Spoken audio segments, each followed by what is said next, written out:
Is it time to treat tanker explosions as a national tragedy, as suggested by former Vice President Atiku Abubakar?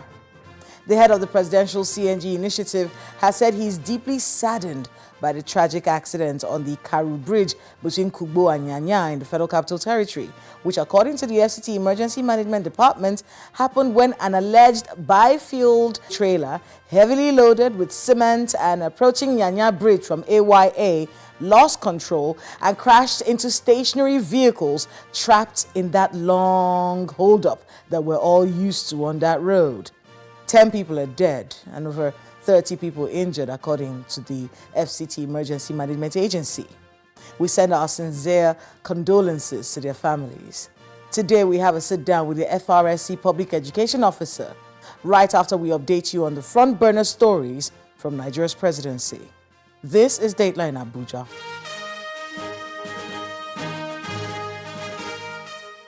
Hello and welcome to Dateline Abuja. I am Kayla Magwa.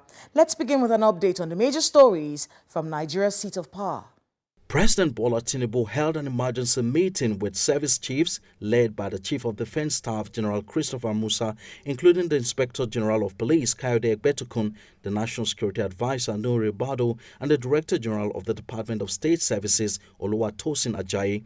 The meeting, which lasted over 3 hours, held in the office of the President at the State House, Abuja. While the meeting was on, the Speaker of the House of Representatives, Tajuddin Abbas, and the Deputy Speaker, Ben Kalu, also arrived at the State House.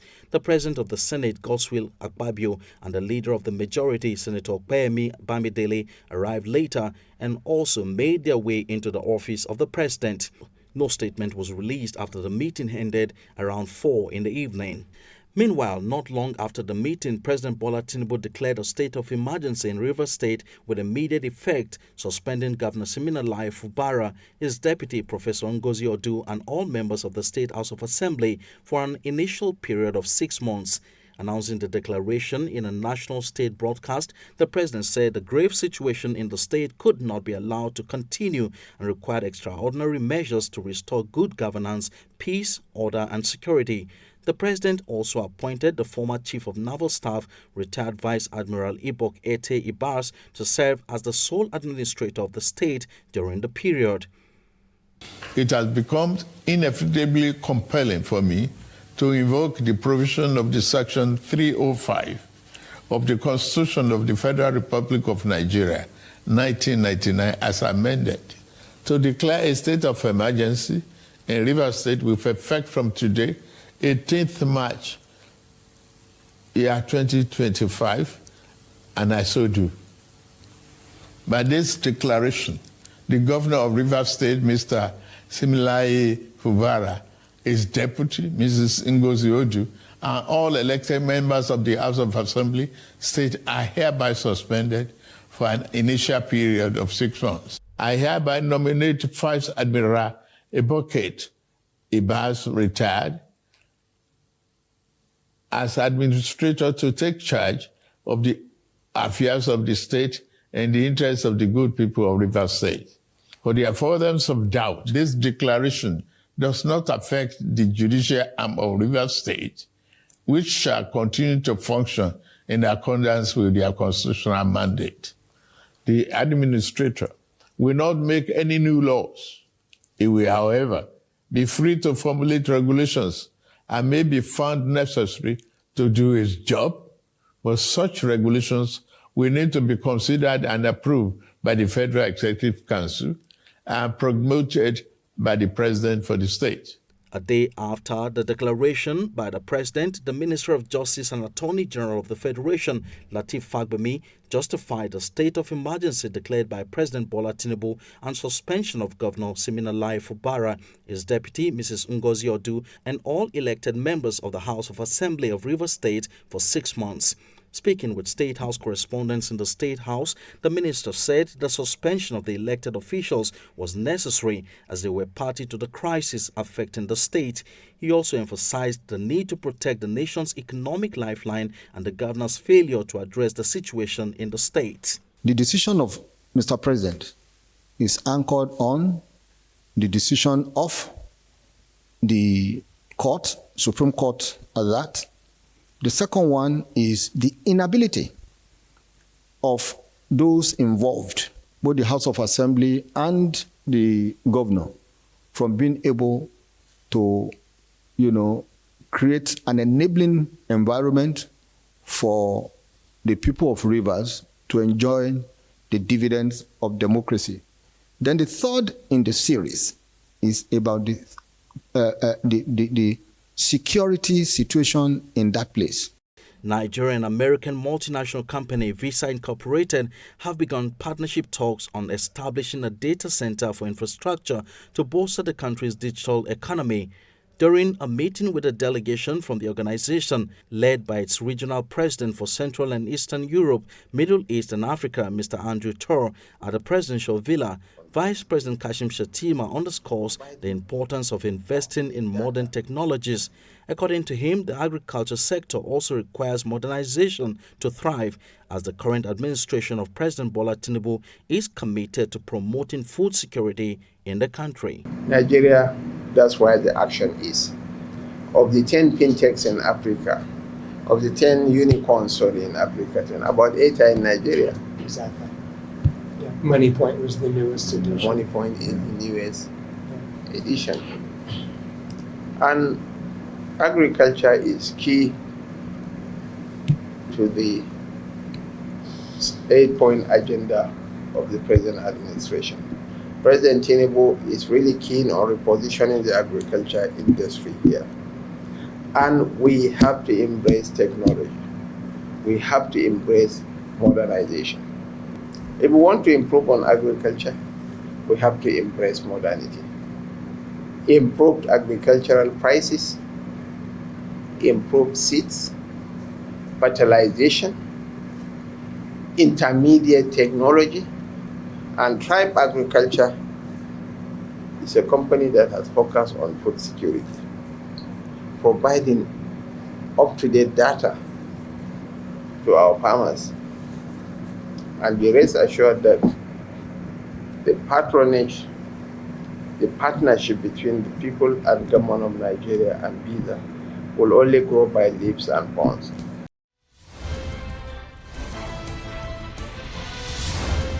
Welcome back. For our focus on the FCT, let's take you to the scene of this gruesome explosion and hear what the authorities say happened this time.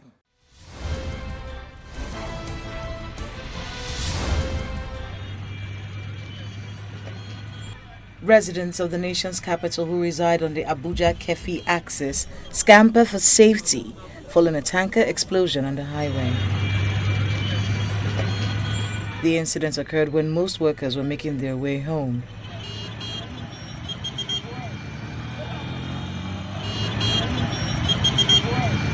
What started with a brake failure from the tanker leads to multiple explosions, damaging at least 14 vehicles and obstructing the flow of traffic on the ever-busy road.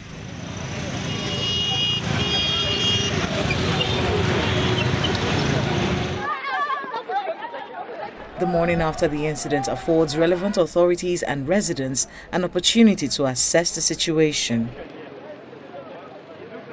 We are not here to see the cause of explosion, but from observation we could see a trailer. We also discovered that there were other small cars under the trailers that have just been removed by the security agencies.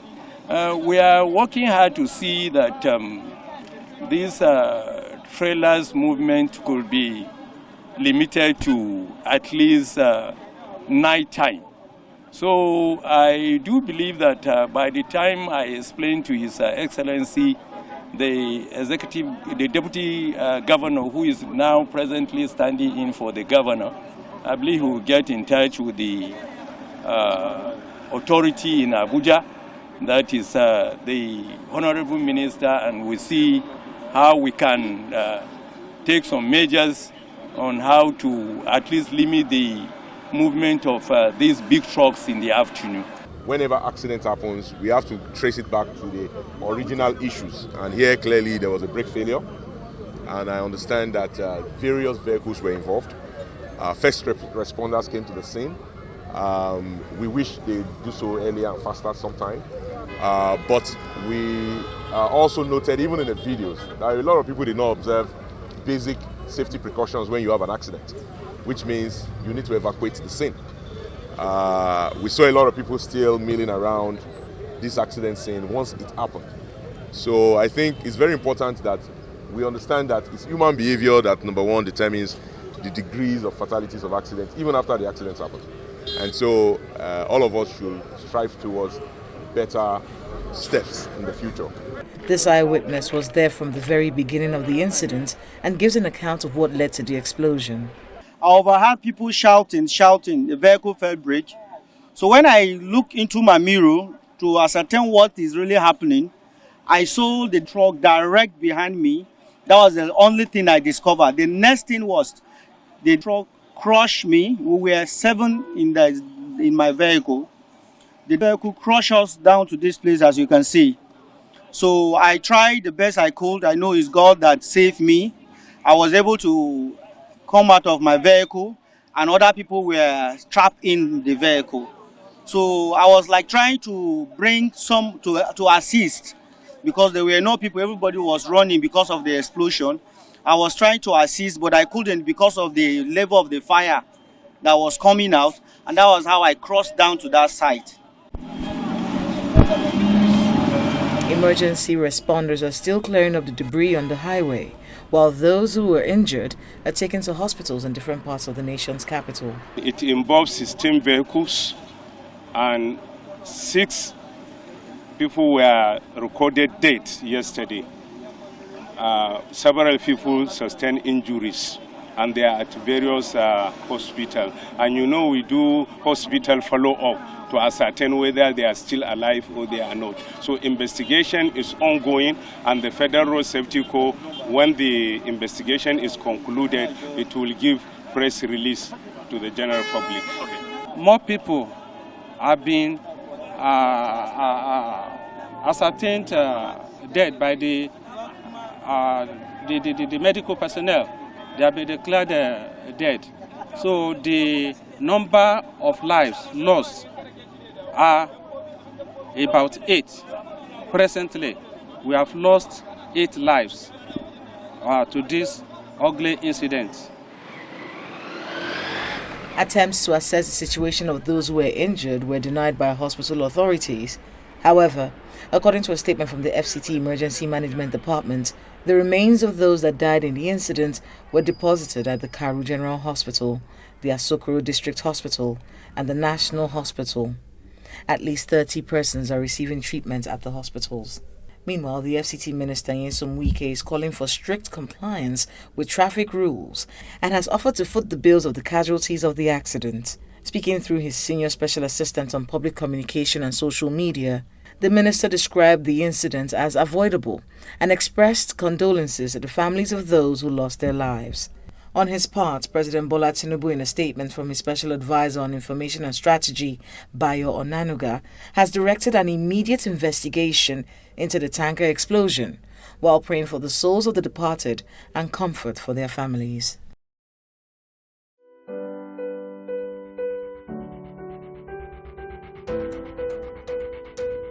My guest on the program is Mr. Segun Ogungbemide, the Federal Road Safety Corps Public Education Officer.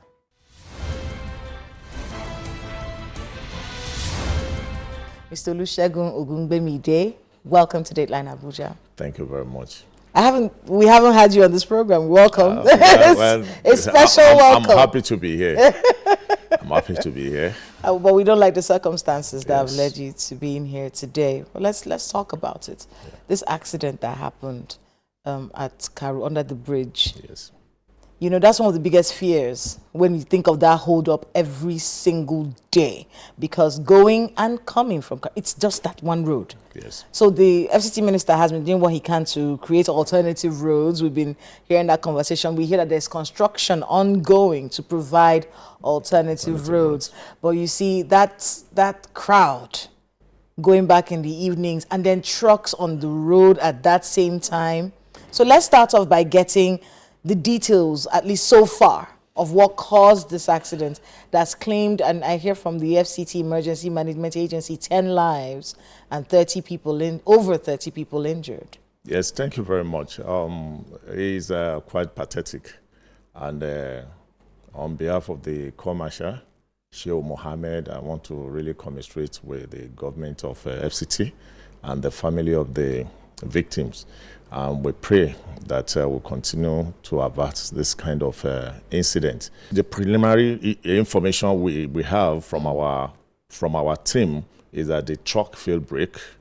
You know, the terrain matters. It's hilly, yeah. And maybe if you are operating on a hilly terrain and you are carrying heavy load, there's every tendency for you to, let me say, misplace your action. Maybe by the time he decided to press his brake or apply his brake, it was the weight of the item he carried could not really be controlled by the capacity of the engine. Did the driver survive? Times, yes.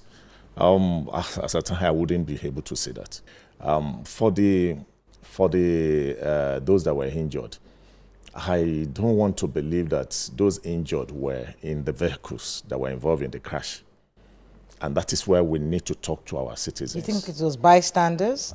Certainly. The bystanders will also be involved, because when there's a crash, even before the explosion, if the people in the vehicle were the people affected by the explosion, then it will be talking of more death. There's every tendency that many of them escaped, while those that were coming to even take snapshots here and there and even video for records were the ones affected. We've said it severally, when under emergency and there's explosion involved, we say you should take off, because you cannot really say the extent to which this explosion can take. Because I remember that yesterday when the video came out, Yes.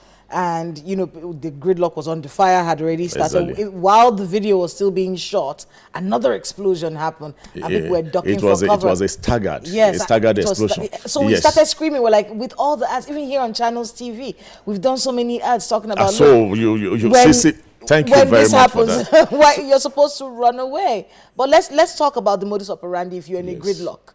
Because that one, at least that one is for bystanders. Exactly. You know that the rule is you're supposed to run away. Exactly. If I was driving on my way to Karu and I'm stuck in that crazy hold-up every day, yes, and I'm inside of that hold-up and then an explosion happens in front of me, what am I supposed to do? What must have reduced the casualty we witnessed yesterday? Because what will have been the action to be taken was exactly what was taken yesterday. So if we are saying about 18 vehicles were involved in that crash, and it's a peak period, you could imagine the number of people that were in each vehicle. And we're able to say we recorded about 6 deaths at the spot. It's an indication that people, their vehicles didn't matter most to them at that moment. Many of them must have abandoned such vehicles and take off from that moment. And that is what is advisable at that moment. The moment explosion is involved, there's no other thing that is important to you at that moment other than your life. So leave your car. You just have to. There's not those cars that are burnt now. What they will be celebrating now is that they were not inside that vehicle when it got burnt. Nobody will talk about the price or whatever valuable things you have in that vehicle. If you have been killed along with that vehicle, all those valuables will have been a waste. So what is important at that moment is for you to forget every other thing and secure your life first. I want to be able to talk about tanker accidents across this country. Yes. It's been on the rise since the one that happened in Jigawa last year. It's almost, which necessitated us having to do jingles for it, because, you know, the amount of lives being lost in these tanker accidents, whether it is tankers carrying fuel or like this one where it was a truck carrying cement, you know, these large vehicles. What's the modus operandi for large vehicles? Are they supposed to be on the roads at all times? What kind of, are there specialized trainings for people who drive those kind of vehicles? In the case of this, our road, that road is a new road. Yes. So it's actually a good road. Sure.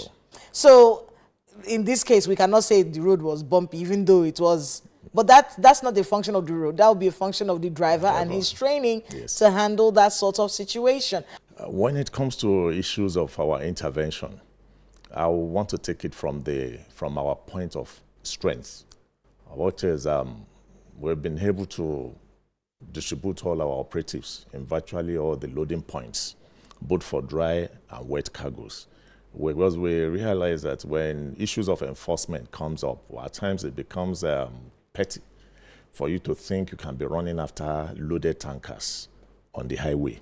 The effect will be more devastating than if you allow them to even move without, But because we were able to review our policies and realize that it's better we checkmate these people at their loading points with the cooperation of all other stakeholders. Mm-hmm. Because without the depot management allowing us to come in, we might not be able to do that. So that's why we introduced the safe to load policy, that before you can be allowed to load, your vehicle must meet up with the minimum safety standard. And we've succeeded over years, but still there are windows circumventing the effort of government in this area.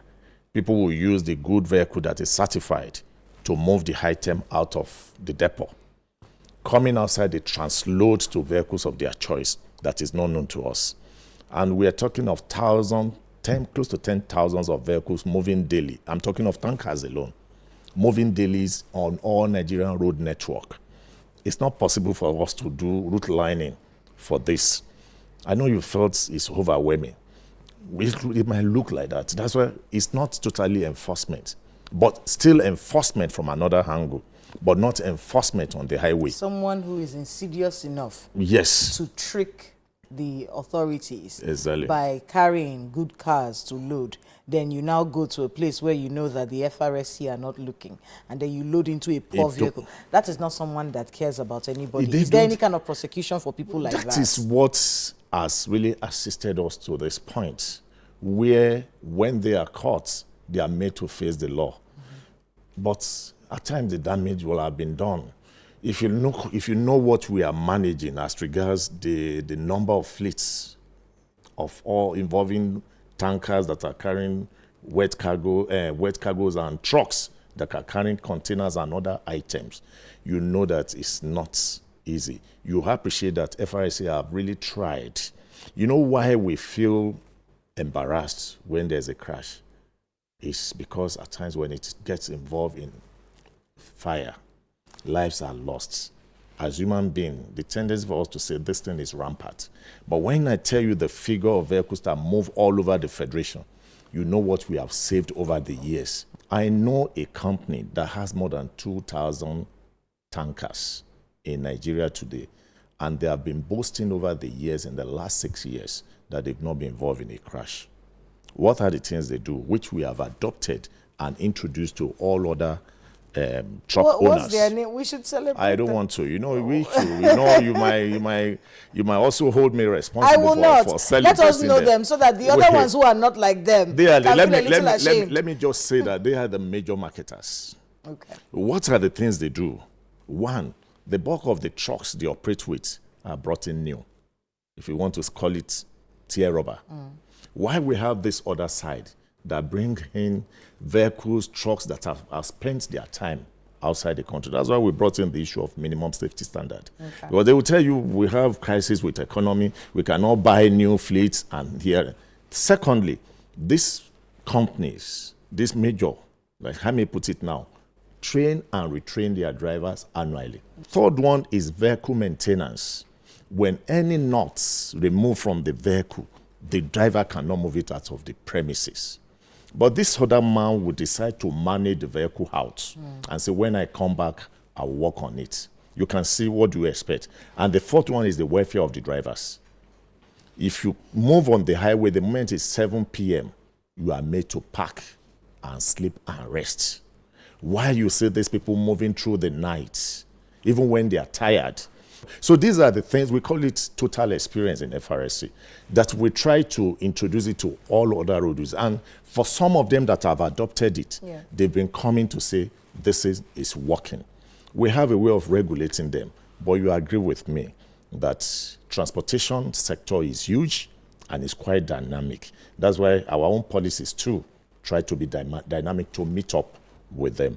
But naturally, crashes do occur. I want to thank you so much, Mr. Ogungbemide, for being with us on Thank you Dateline very Abuja. much. Good luck with all the work you have ahead of you. Thank you very much. I appreciate it.